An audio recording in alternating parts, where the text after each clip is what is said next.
In Chapter 21 of the Smart Sales System, we focus on dealing with and getting around sales objections. And if you were only going to read one chapter in the Smart Sales System, I would pick this chapter because basically objections are what the prospect uses to try to get rid of you, to try to slow or end conversations. And so if you can simply improve your ability to deal with those situations, you can drastically improve your ability to get into conversations, to start conversations, to keep conversations going, and to get into new accounts. And some examples of objections could be, I don't have time for this right now. What is this in regards to? Is this a sales call? I'm not interested. We don't have any budget or money right now.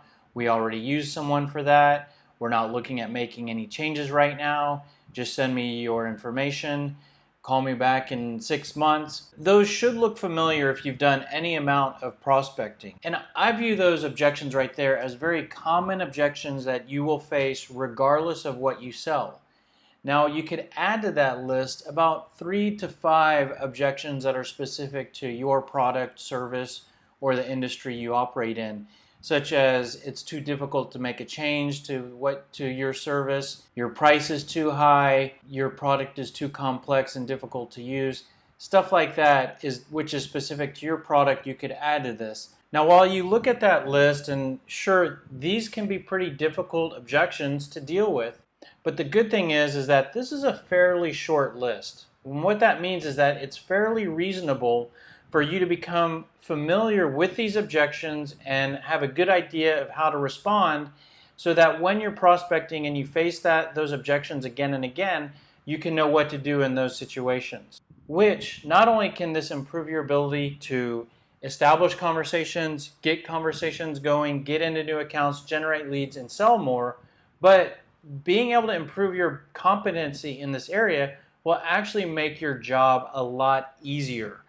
You will feel less anxiety, you will deal with less rejection and less resistance, and your job will just be easier, and in some ways selling will become more fun.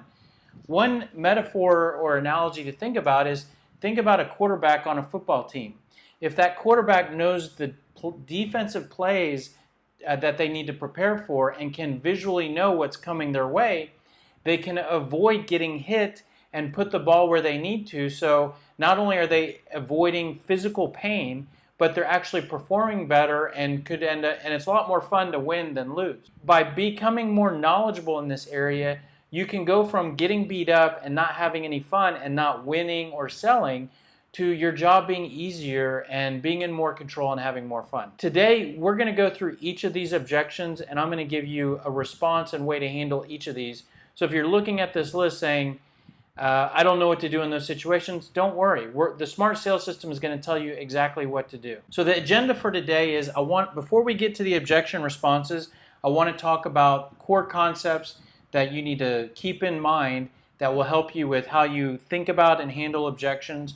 I want to talk about 3 different objection handling options, and then I'm just going to go through all of those objections one by one and actually give you responses and give you the logic for how to respond.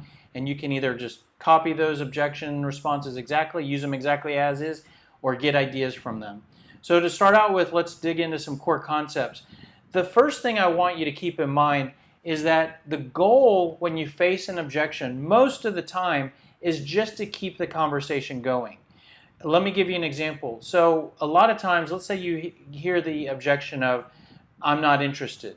Your natural instinct will be to try to make that person interested because they're saying, I'm not interested in your product. You're likely very proud of your product. You think it's great. You think they should be interested, and also you'll get paid if they're interested and they buy your product. So your first and natural instinct is to try to say something to make them interested. So they say, I'm not interested. Oh, but I didn't tell you about this. Do you know about that? Are you sure you don't like that? I want you to pause on that natural instinct because I'm going to explain to you in a minute. Your main goal is just to keep the conversation going. Sure, there are moments where you want to deal with the objection head on, but the majority of the time, the fact that they're not interested is not really that important. I'm going to explain that why in a couple slides. But what I want you to start to think about is that the goal is just to keep the conversation going. It's not to try to get resolve or get around the objection most of the time. As with the other chapters in the Smart Sales System, we want to take a step back and try to understand the prospect. And regarding objections, let's try to understand why the prospect is giving us objections and why we face these when we're trying to sell.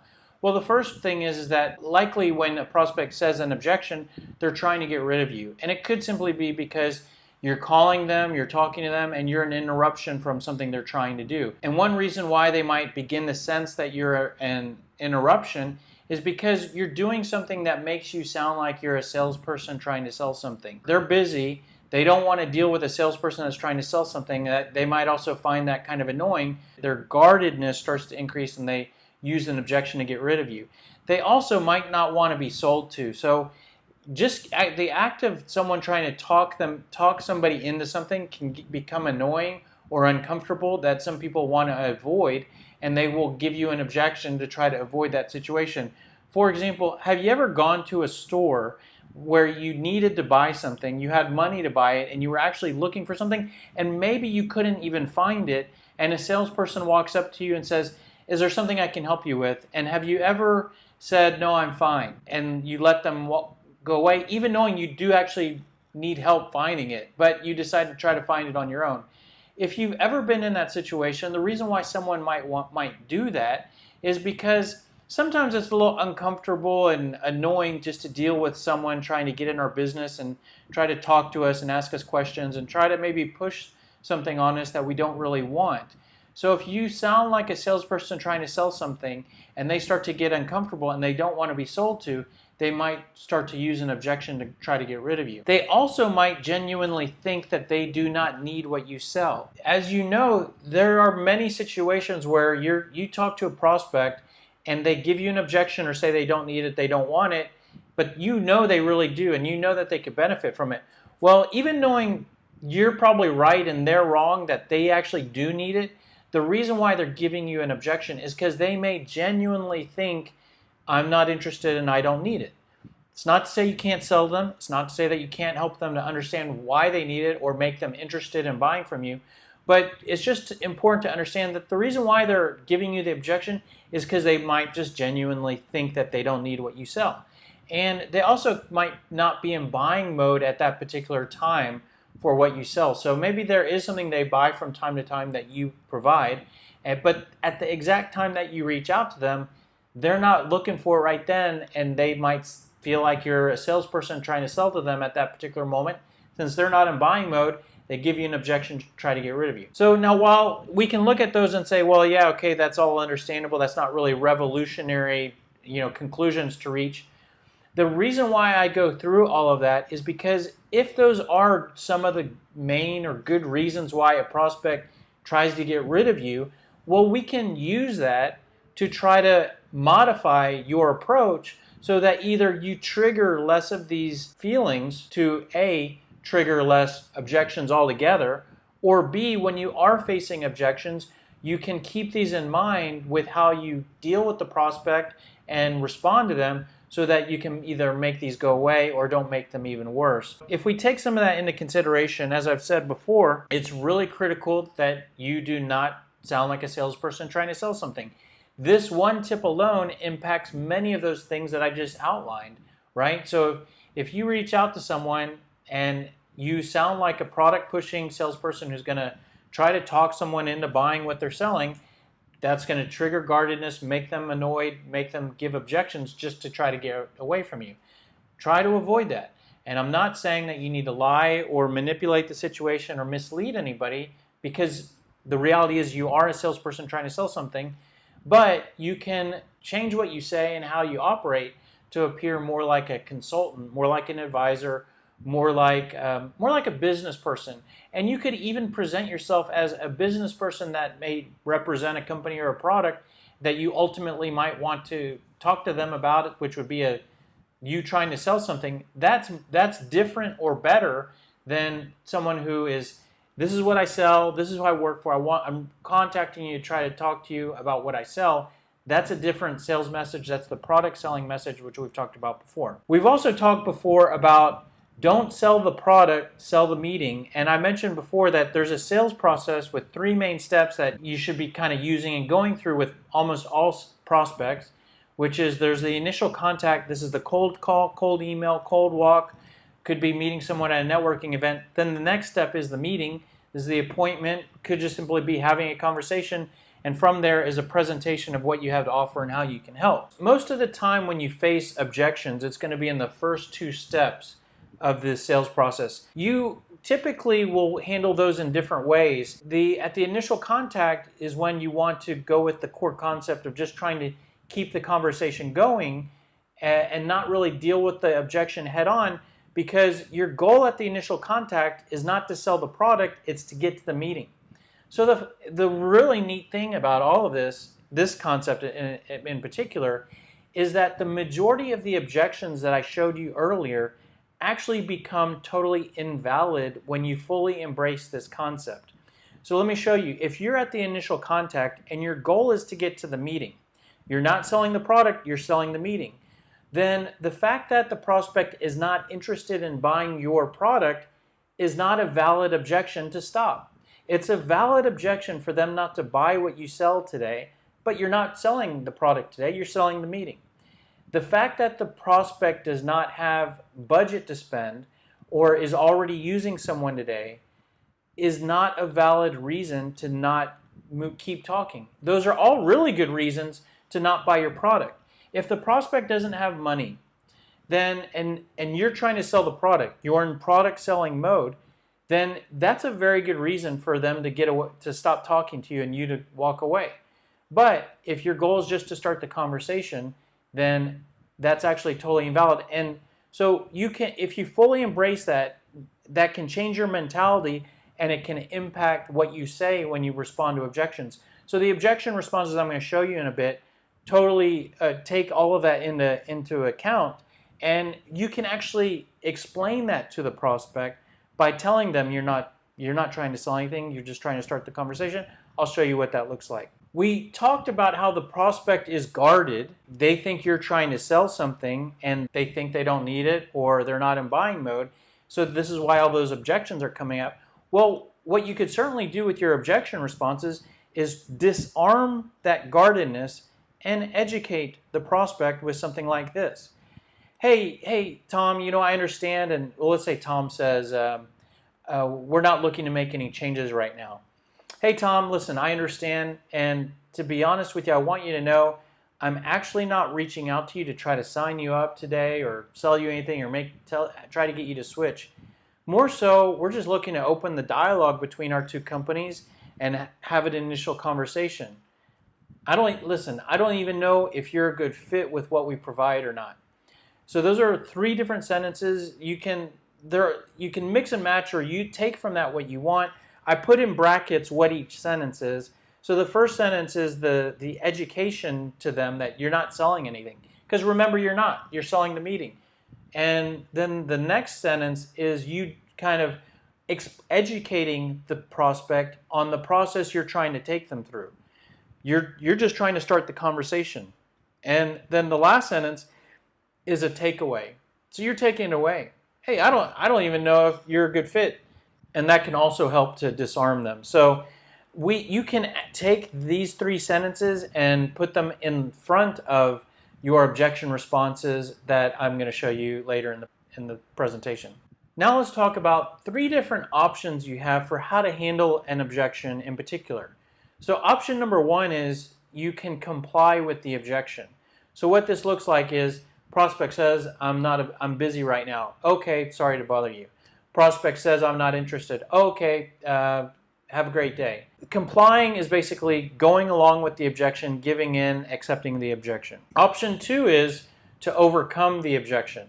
So this is, if someone says, I'm not interested, you might say something like, oh, well, but we typically increase sales by 30%. Are you saying that you don't need to increase sales or aren't interested in an increase by 30%? So what that is that's me trying to overcome the objection.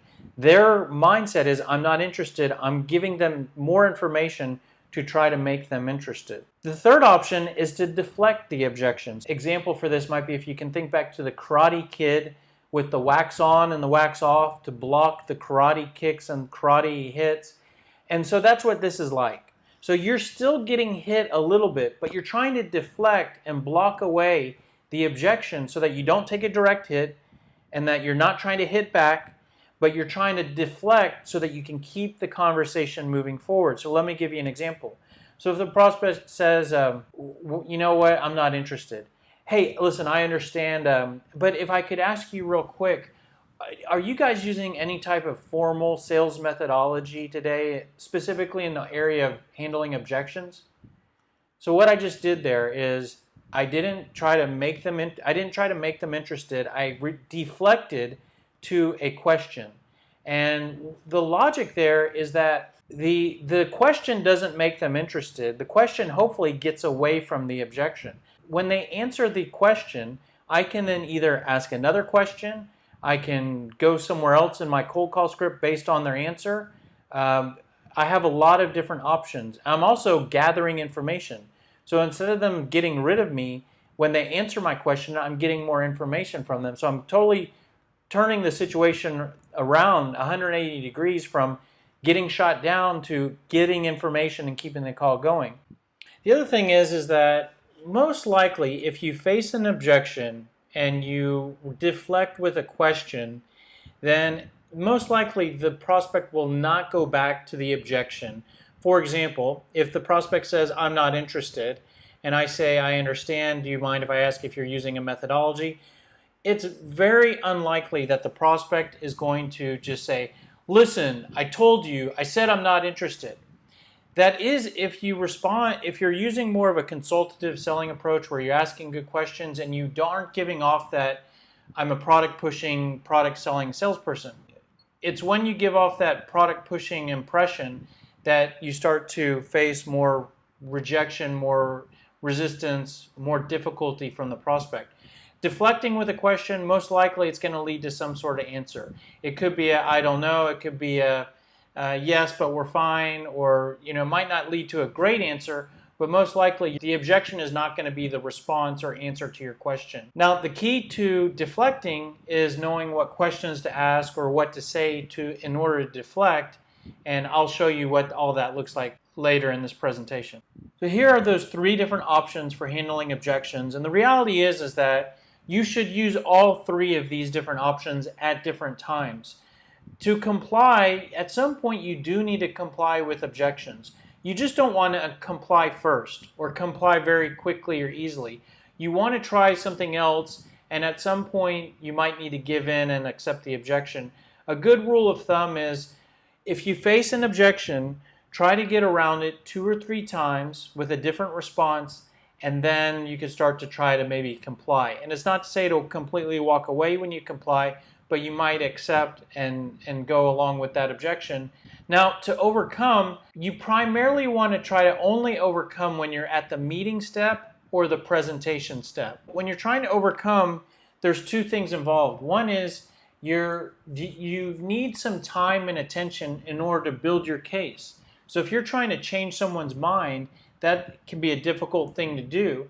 And if you're at the initial contact step, you want to try to avoid overcoming because you don't have the time and attention at that step. It's only going to be a quick conversation. And you also don't really need to overcome the objection at the initial contact because you're just trying to progress to the meeting. Now, when you're at the meeting step, if your prospect has an objection and it might be a valid concern, you don't want to just deflect it and ignore it. You want to learn more about it and maybe see if it is a real issue.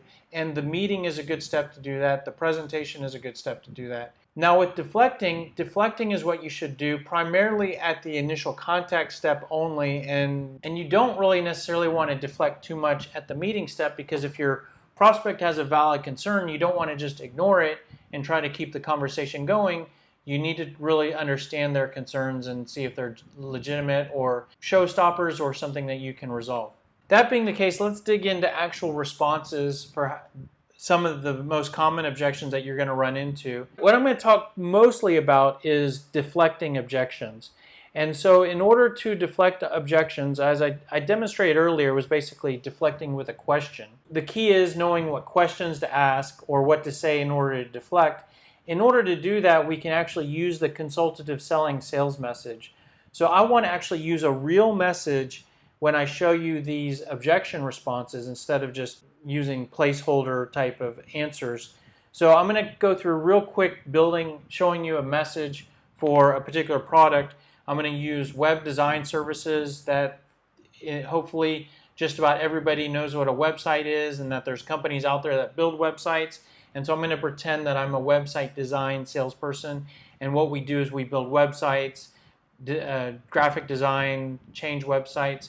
And so if I go through the consultative selling process to build a sales message for this product, the next step is to identify the value. So some of the value of this service that I'm trying to sell is I improve website design, traffic, conversion rates, improve SEO, generate more leads, generate more revenue. I can take those value points and look at what problems those help to solve. So those benefits help to improve websites that aren't performing, websites aren't converting, low website traffic, not getting leads, not getting SEO traffic, and whatnot. Then I can go to the next step and think about what questions to ask to see if someone has those pain points. So how do you feel about your website? How important is it for conversion rates?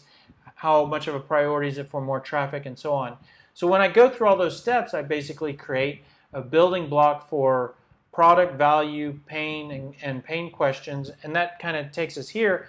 We can use these three building blocks, just value, pain, and pain questions, to create responses for many of the different objections. I'm going to show you what that looks like. I'm not including the product building block because the product building block is what you would primarily use. You'd primarily talk about your product when you're trying to overcome an objection, right? So a prospect says, I'm not interested. Well, what you're going to say to try to make them interested is talk more about your product. So when talking about deflecting, there's not a lot of times to use your product building block. So I'm going to replace that with a building block where we are educating more about the sales process and steps that we're trying to take them through. So these four building blocks here is what I'll use to provide you with almost 20 different objection responses. So going through the first one, I'm busy right now. I can deflect to the sales process, which is, oh, okay. I can be very brief, or I can call you back at another time.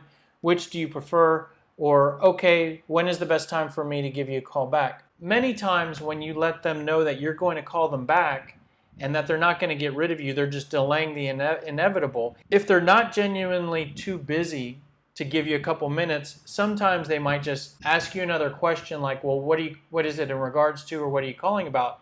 And when they give you that other question, you've gotten around this objection.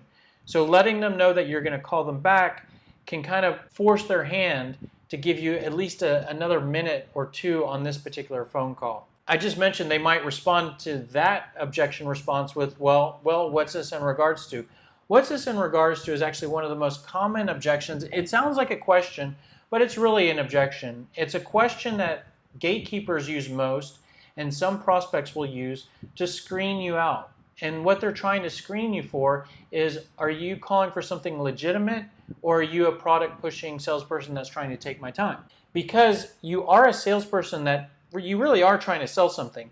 So if you honestly answer what is it in regards to, you might say, well, I'm calling to introduce myself. I'm calling to introduce the company I work for. I'm calling to learn more about your needs. I'm calling to see what you're using today. I'm calling to schedule an appointment.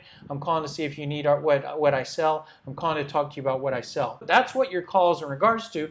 The problem with saying anything that's close to any of those is that that's going to give the prospect, or more specifically the gatekeeper, exactly what they're looking for, which is a confirmation that you are a salesperson that's trying to sell something. And then at that point, they'll give you another objection, which might look like, we're not interested, we're not making any changes, we don't have any budget, we're doing okay, and then they start to shut you down and get rid of you.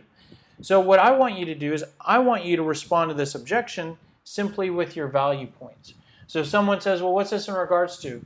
Well, the purpose for my call is we work with small business owners and we help them to improve the design, traffic, and conversion rates for their website. And you just sit there. Just sit there and let the other person speak next. I'm not going to say that this answer makes the other person say, oh, I've been waiting for your call or someone like you. It's not that you build a whole bunch of interest and it's going to make everything great thereafter. Not necessarily. What it does do an excellent job of is it doesn't give the person what they're looking for in terms of a confirmation answer. It's almost like a curveball. And it might lead to them asking another question or giving you a different objection, and that's fine. What you've done with this response is you've stayed alive. And now when you get the next question or the next objection, you deal with that. And most likely that's going to be next in the set of objection responses we talk about. And that's just fine. This objection response did its job, kept you alive, kept the conversation going, and so try it out. The next objection is this a sales call? This is basically the exact same thing as what's this in regards to, just a little bit more direct. Is this a sales call? So you can reply to that in the exact same way as the previous one with redirecting to your value points. I'm not interested. So we've already talked about this one a lot, and this one deserves a lot of discussion because it's going to come up a lot. It might be one of the most common ones. So we can respond to this in a few different ways. First, and I've already demonstrated this a little bit, you can deflect back to your pain questions. We're not interested. Oh, I understand. And if I could ask you real quick though, how do you feel about the current design and layout of your website? So again, there I'm deflecting from the fact that they're not interested. They may respond to it with saying, "Hey, it's great. I love it. It's fine. It's fine." That's okay. I can then ask another question, or they may reply with, "It could be better," or "It's great, but it's not a priority." Whatever the case, they're going to more likely answer my question than say, "I'm not interested" again, and then I can reply to their answer with another question or follow-up or whatnot. I have a whole bunch of different directions I can go based on their answer. And I just want to point out, you could put your disarm and educate language in front of this. So if they say, "I'm not interested," hey, I understand and I want you to know I'm not calling you today to sell you a website redesign project. More so, I'm just calling to open the dialogue between our two companies and learn a little bit more about what you're doing and share some examples of how we've helped other small business owners to improve their website. But if I could ask you real quick, how do you feel about the current design and layout of your website? So same exact response with a little bit extra disarm and educate language on the front end. Now we could also reply to "I'm not interested" with your pain points. So they say, "I'm not interested. Hey, I understand." Although when I talk with other small business owners, they often have challenges with that they're not getting enough traffic from organic SEO. Is that something you're concerned about at all? So what I did there is I just shared a pain point, checked in to see if they have that pain point. You could give a couple different pain points. It's up to you. Just send me your information. This is a very popular objection because what this objection does is it can be a way for the prospect to not look like a bad guy. Some prospects and gatekeepers like being the bad guy, but some, they want to be nice. They don't want to ruin your day as a salesperson. So after you've said a couple things, they might say, "Oh, I tell you what, why don't you send me your information and I'll take a look at it."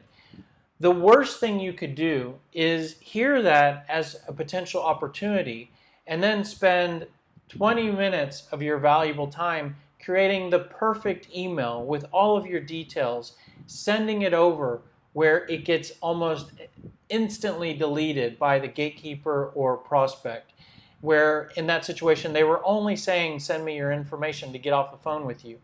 So the worst thing you could do is read that as potential interest and then waste your valuable time. So one thing that you can do is you can deflect to your pain questions in a similar way to what we've done in the other objection responses with something like, let me just time out here. The only difference is the first sentence, which is you can start out with something like, "Hey, yeah, I can certainly do that.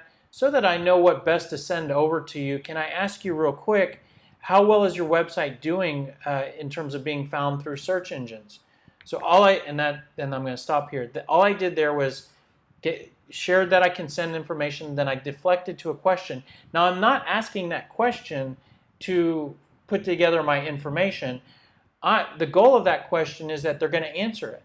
And then when they answer it, you follow up with another question.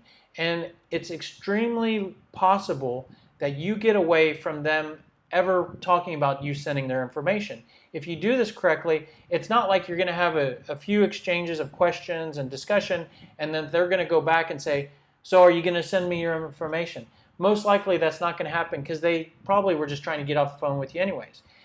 A great scenario is you ask a couple questions and maybe find out something isn't working well, and that gives you a reason to talk more about how you can help and close for an appointment. You could also deflect just send me your information in the exact same way, but instead of to pain questions, you could deflect to your current environment questions building block, which is something like this. Hey, I could certainly do that. So I know what best to send you. Can I ask you real quick, who are you guys using today for making changes on your website? You can also deflect the just send me your information to your sales process.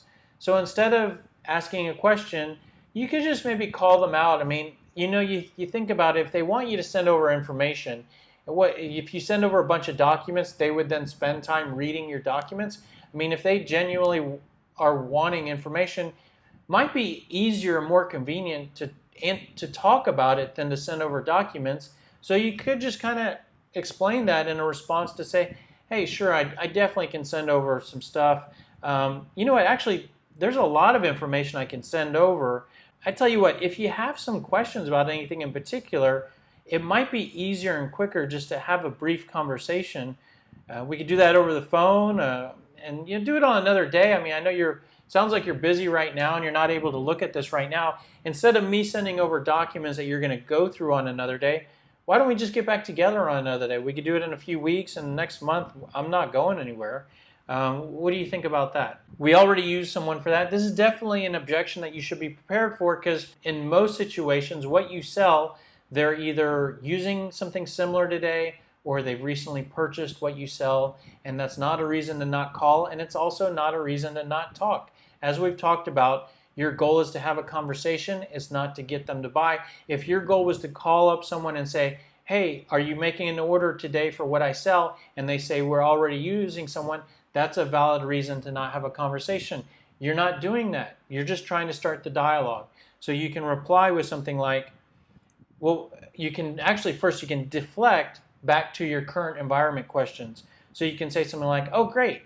Who are you guys currently using?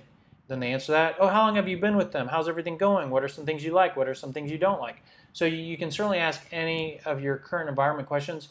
You could also put your disarm and educate language in front of that to say something like, oh, great. Hey, listen, and I want you to know I'm not calling you today to get you to switch over, especially if things are working okay. I don't want to make any big changes. I don't even know if we're a good fit for you guys. If I could ask you real quick, though, who are you guys currently using? So that's this exact same language, objection response, with a little bit of the disarm and educate language on the front end. You can also reply to this objection by deflecting to your pain questions.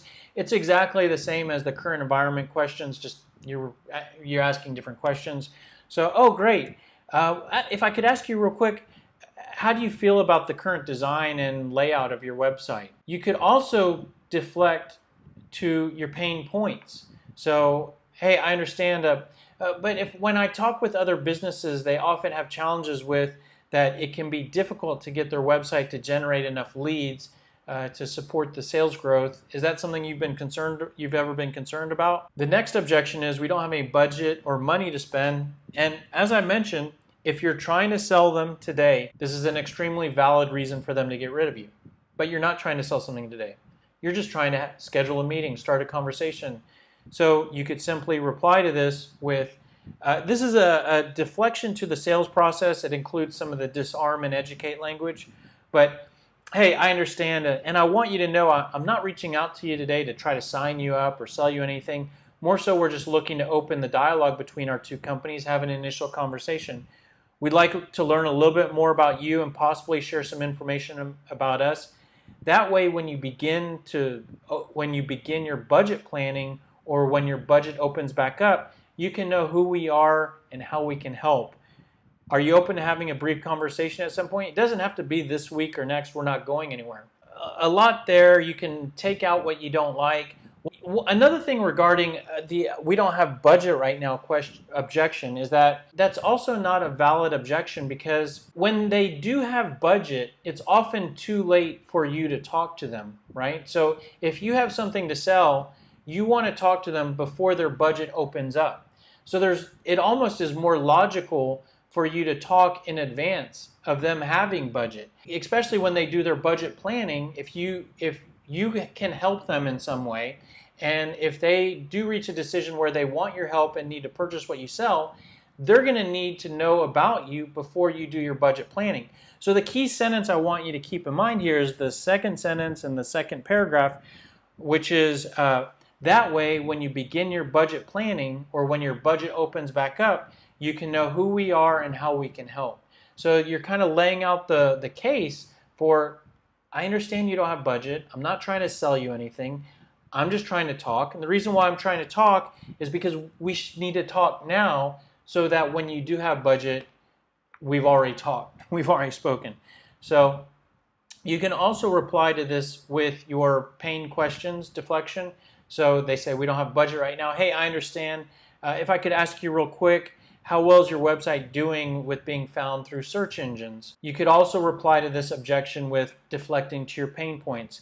Hey, I understand. When I talk with other restaurant owners, they often have challenges with that they're not getting enough website leads through their website. How concerned are you about that? Moving on to the next objection, we're not looking at making any changes right now. This is fairly similar to the we don't have budget right now, so they're kind of delaying, saying it's not the right time. You can reply to this in the exact same way, so you can deflect to your pain questions. Hey, I understand. If I could ask you real quick, how important is it for you to get more leads through your website? You can deflect to your pain points. Hey, I understand. When I talk with other plumbers, they often have challenges with that their website conversion rate it could be better. Are you ever concerned about that? And you can also deflect to the sales process in a similar way that you deflect to the budget objection.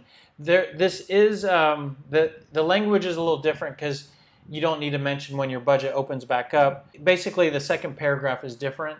So just to go through this real quickly, they say, we're not looking at making any changes right now. Hey, I understand, and I want you to know I'm not reaching out to you to try to sign you up or make any big changes today. More so, we're just looking at opening the dialogue between our two companies and have an initial conversation. We really would like to learn a little bit more about you, possibly share some information about us if it makes more sense. That way, when you're ready to look closer at this, you can know who we are and how we can help. Are you open to a brief conversation at some point? The difference in this objection response is, again, that second sentence in the second paragraph, which says that way when you're ready to look closer at this. So just kind of addressing, they're saying, we're not looking to make any changes. Let's have a conversation, learn about you, learn about us. That way, when you are looking to make a change, you can know what your options are, is basically what you're trying to say. Because they're telling you, we're not looking at this right now. So that's fine. Call me back in X months. So call me back in 6 months. A lot of times when you get this objection, what the prospect is often saying is, I'm not ready to buy today. Call me back in 6 months. That might be a better time for me to be closer at looking at buying what you sell. Well, remember, you're not looking to sell your product. You're looking to sell the meeting. So this is the exact same as some of the previous ones, but it's actually the exact same response as we're not looking to make any changes right now. So I can certainly do that, but I want you to know I'm not reaching out to try to sign you up or sell you anything. More so, we're just looking to open the dialogue between our two companies, have an initial conversation. We'd like to learn a little bit more about you, possibly share some information about us.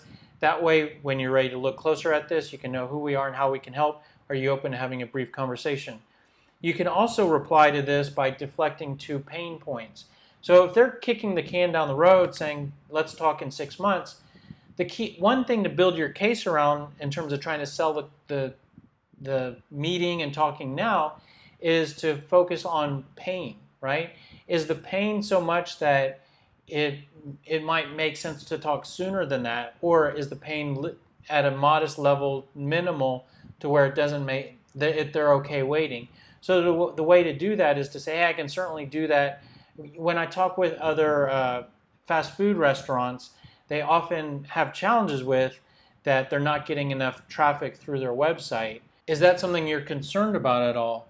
And then I'm going to pause here. What you're doing here is you've given them some pain and seeing if they have any of that pain.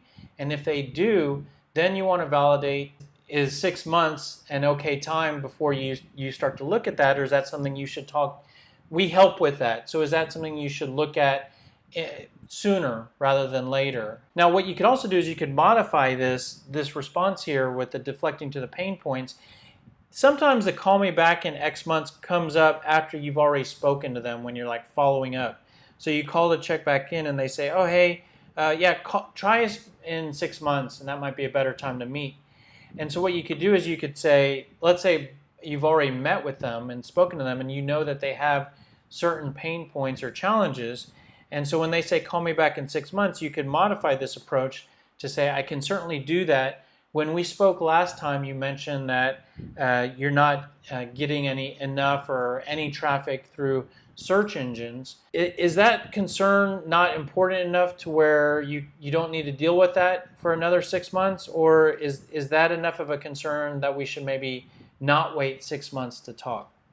So same response here, you're just modifying it to make it more customer specific. All right, so we basically just went through almost 20 different objection responses. And when you see all that and you hear all that, you may think, well, geez, that's a lot to remember.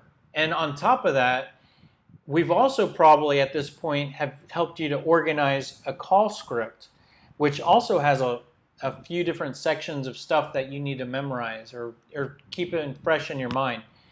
And that might maybe begin to feel overwhelming or like a lot. But the good thing here is that really all of those responses that we just went through, they're actually just part of your call script. We're not giving you anything new to remember or to work through. All you're actually doing is deflecting when you face an objection back to different areas of your call script. Let me show you.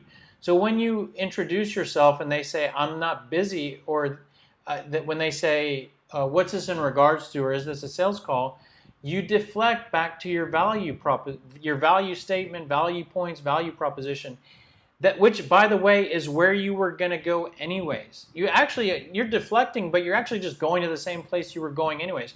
If they did not say, what's this in regards to, the next thing you were going to say was, well, the reason why I'm reaching out is we work with small business owners and help them to get more leads through their website. So that's the exact same thing you would say if they say, what's this in regards to? So nothing really actually, not only nothing new to learn and to keep in mind, not even really a new direction to go in reality once you understand sort of the logic there. You also can maybe ask, you might ask a question or two and you might face the, oh, we're not interested, or in the middle of your call script you face an objection. You can always redirect back to your pain points or redirect. Every time I said deflect to your pain questions or current environment questions, those are the center point of your script. So anytime you're deflecting back to asking a question, you're just going back to the main part of your script that you want to talk to them about. And a lot of objections come up at the close. So when you're trying to close for the appointment or the meeting of which should be the goal of your call script and the goal of your call, a lot of times you're going to get objections like, oh, we're not interested, just send me your info, we don't have any budget right now. And I just went through all of those responses. All of those responses are part of the script. The only ones that aren't part of the script are the deflect to the sales process. So those technically are additional things for you to kind of keep fresh in your mind. But anytime you're redirecting to your value points, pain questions, current environment questions, pain points, you're just deflecting back to the script. So it's nothing new for you to even remember or even additional for you to say. One tool that you can create and make to help you with responding to objections is to create a tool that I call an objections map. And it's real simple. It's 2 columns. One column on the left is the objections that you can anticipate. Probably you should put on your objections map. Most of the objections we outlined today, add a few that are specific to you. On the right side are the responses and points you should make when those objections come up. Once you have this objections map, print it out, leave it on your desk, stick it on your wall. There's a few different ways to use the objections map. So first of all, it's something you should look at and be familiar with before you do your prospecting. So this is not a tool that you don't look at. Then when you face the objection for the first time, you're looking at the objections map to figure out what to say. That's not how this works. This is a reminder guide. You need to be familiar with these objections and familiar with the responses, kind of like the armband on a football quarterback. A football quarterback will often have an armband with notes in terms of the plays he's going to run. He doesn't look at that for the first time when he's in the middle of a game. He looks at it as a reminder as to which plays he could potentially do, and then he runs the play from his knowledge and practice and memory. That's how you use this. Now, you can look at the objections map, like I said, before you're making calls to become refreshed with what you can anticipate, then put it down and make your calls. You could glance at it during calls as a reminder. The other way that might be overlooked is I recommend you look and review your objections map sometimes after you make a call. So you can, when an objection ended your call or impacted your call, the call ends, take a look at your objections map. See if it was on there. See if you replied in the same way that the map was telling you to. If you did, then think about how it went. If you didn't, either remind yourself, oh, I need to try this objections map response next time. As part of that sort of looking at your objections map after calls end, I do also recommend a best practice of reflect back in order to improve how you operate moving forward. So when the call ends, reflect back on the call, think about what objections came up and what the objections that prospect had. Try to think about how you replied and how you responded, and then how effective that was at either keeping the call going or getting around the objection. Was there a response you could have said that maybe could have kept the call going or could have been better? Were there questions you could ask that you didn't that might have either kept the call going or got better, extracted information? And then as part of this is a good time to update your objections map when you're doing this reflection. If the objection that you're reflecting on is not on your objections map, add it. This is a good time to add it so that you can be prepared for it next time. If the objections you faced are on the objections map and you're thinking about how you replied, use that as an opportunity to update the responses. You know, if you use the response and it didn't work real well, then try to update it and try something new next time and make the change to that actual document. This way your objections map can continue to evolve and become a more powerful and valuable sales tool for you. So that's pretty much it. Just a few key takeaways. Remember, do everything you can to avoid sounding like a salesperson that's trying to sell something. This will, not only does this help you with responding to objections, it will decrease the number of objections that you face. Remember, with how you reply to the objection, you're not trying to sell the product, you're trying to sell the meeting. And because you're trying to sell the meeting most of the time, deflecting the objection instead of trying to overcome can often be a more successful path. And you can greatly improve your performance, your ability to generate leads, create conversations, sell more by responding to objections better, and you can improve your ability to deal with objections by improving your level of preparation with having an objections map and whatnot.